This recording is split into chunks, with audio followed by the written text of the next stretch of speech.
Chapel Hill, N.C. Nearly a decade after University of North Carolina Chapel Hill student Faith Hedgepeth was found beaten to death in her off-campus apartment, a man was charged with first-degree murder in the case on Thursday.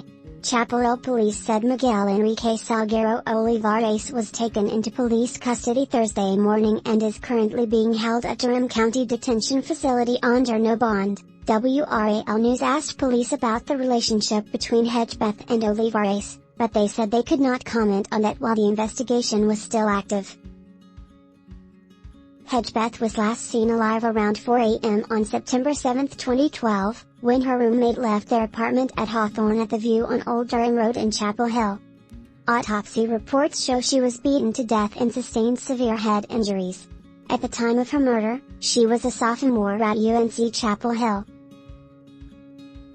Timeline of the Faith Hedgepeth murder investigation. North Carolina Attorney General Josh Stein said during Thursday's press conference that an arrest in the case was possible after the State Bureau of Investigation and the Chapel Hill Police Department submitted a DNA sample to the state crime lab TH. In 2016, when police released Hedgepeth's autopsy report, it showed she had suffered extensive skull fractures and cuts to her face and head. She was also badly beaten on her arms and legs.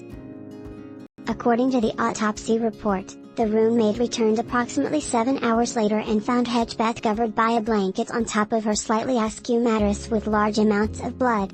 In 2016, Chapel Hill police described Hedgepeth as being positioned on the floor, leaning against the bed. There was a pool of blood near her body and blood spatter on the wall and the bedroom closet door. Investigators found semen on Hedgepeth, but they have not said if she had been sexually assaulted before she was killed.